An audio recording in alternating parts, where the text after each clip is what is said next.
if the world get gripped in ice within the span of just a few weeks? Imagine the Chicago skyline. Now imagine it under nearly 2 miles of ice. That was the landscape look like at the beginning of the Ice Age.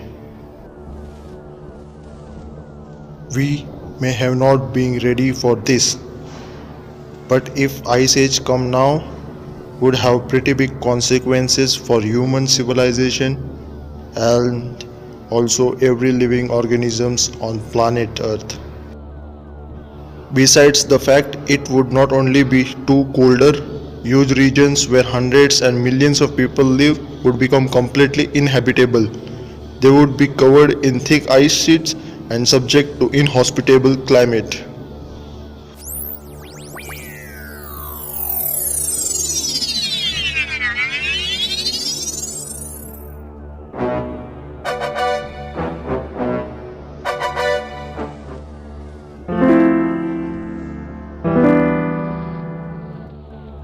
Past 2.6 million years, the planet has undergone more than 50 ice ages with warmer interglacial periods in between. But what caused ice sheets and glaciers to expand periodically? Ice ages are driven by the complex interconnected set of factors involving Earth's position in the solar system and more local influence like carbon dioxide levels.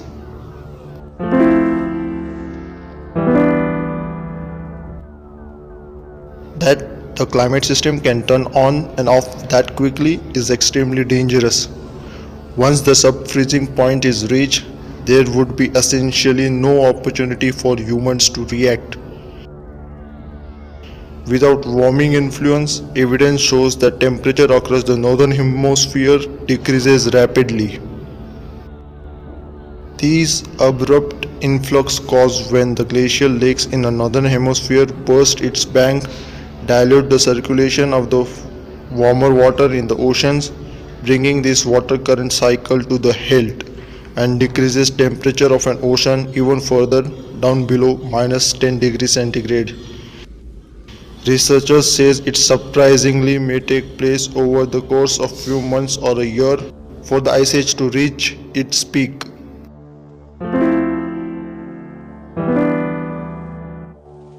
The freezing rain from the ice storm covers everything with heavy, smooth glaze ice. In addition to hazardous driving and walking conditions, falling branches or trees can block roads, tear down power and telephone lines, and cause other damage. Even without falling trees, the weight of the ice itself can easily snap power lines and also break and bring down power utility poles. Damage from ice storms is easily capable of shutting down entire metropolitan area. More than half of the world face potentially deadly power outage to the millions of billions of homes. Many power companies have been unable to generate power, whether it's from coal, natural gas or wind power.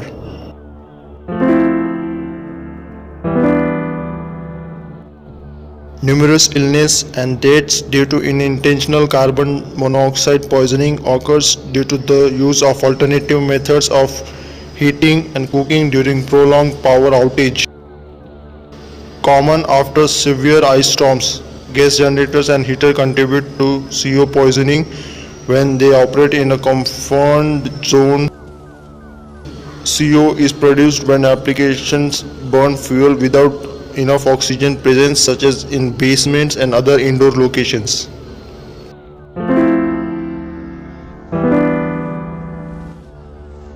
Half of the world's oil is transported by the sea. With the shipping lanes frozen over, the international oil market would see drastically restricted supply just when oil is needed more than ever for heating. This would trigger global economic collapse.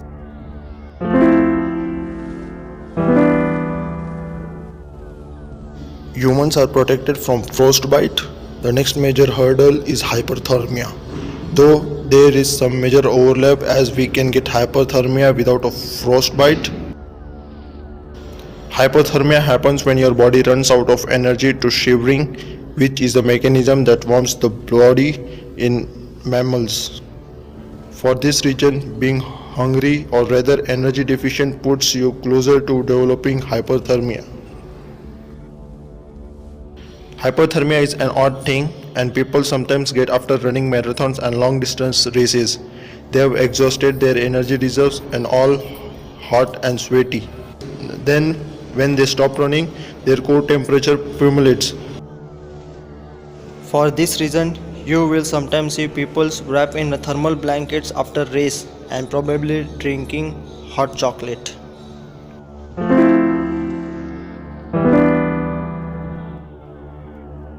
At night, we would have huddled close together if don't have a fire. If you put enough of a mass of a people together, they can keep each other warm. We would have found a place or prepared a shelter, possibly snow caves and things similar to igloos.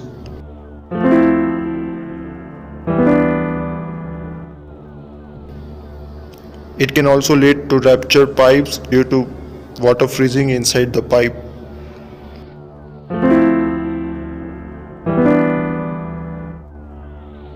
We have to eat lot constantly. The big animals are hunted.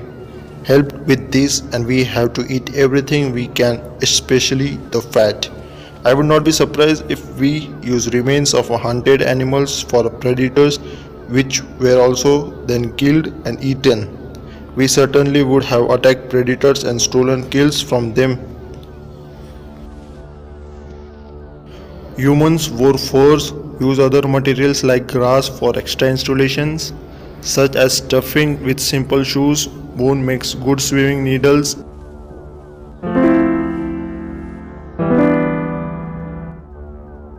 Assuming it was similar to the last one, then North America would be covered in ice, whole of Northern Europe, Northern Asia, Southern Australia, southern part of Africa, and southern part of South America would be covered in ice. That is more than 40% of land surface be completely inhabited. And the physical shape of the continents would look completely different across the whole planet. A huge drop of a sea level up to 120 meters would close down marine channels, Mediterranean Sea, Torres Strait, Bass Strait, and Bering Strait, and creates a new land that can be used for habitation or agriculture. Thus, will also create a pathway that connects every continent to each other, allowing humans to move out across the entire world. Will be a Bering Strait connected. So North America and Asia would join. That's how humans first roamed into an America. They just walked over the land bridge, but the Bering Strait would be under a huge sheet of ice.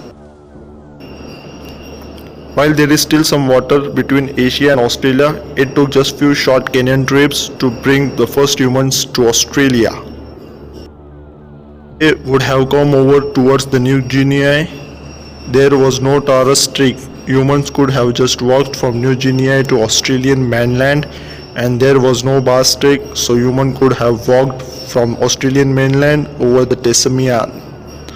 But Australia and Tasmania would also be under the huge sheet of ice.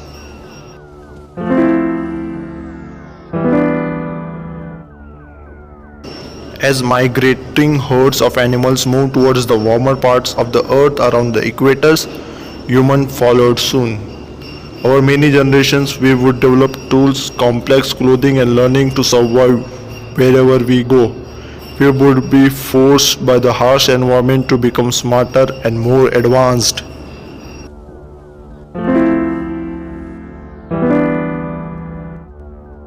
Earth experienced the most severe ice age of its history, threatening the survival of much of our planet's life. The fact that a global freeze occurred would cause significant regression in biological advance of life on the Earth. Variations in the weather sometimes cause the ice to advance fast than many species would adopt or move, and when such thing happen, many of the species becomes extinct. Around 3/4 of the large animal species completely died out during this period.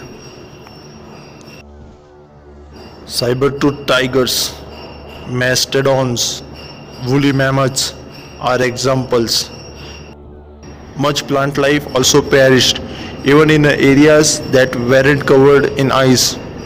Whole forests were consumed by the glacial advance. Ecosystems disappeared. Biological progression of life was put on pause or even reversed during this cold period. Much of the ocean during the Ice Age would be inhabited due to the lack of oxygen in areas where the grounded ice sheet begins to float. There was critical supply of oxygenated meltwater. This trend could be explained by what we call the glacial oxygen pump. Air bubble trapped in a glacial ice are released into the water as it melts, enriched with oxygen.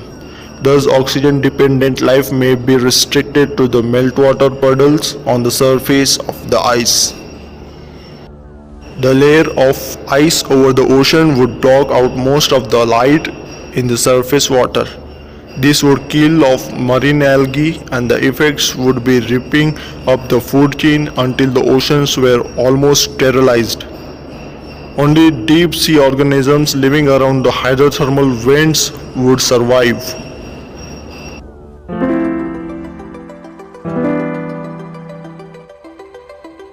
Ice reflects more sunlight than water, so the global climate would cool drastically. Freezing the land as well as plants would die from lack of water, resulting in less carbon dioxide absorption. So carbon dioxide from volcanoes would slowly build up in atmosphere and warm the planet back.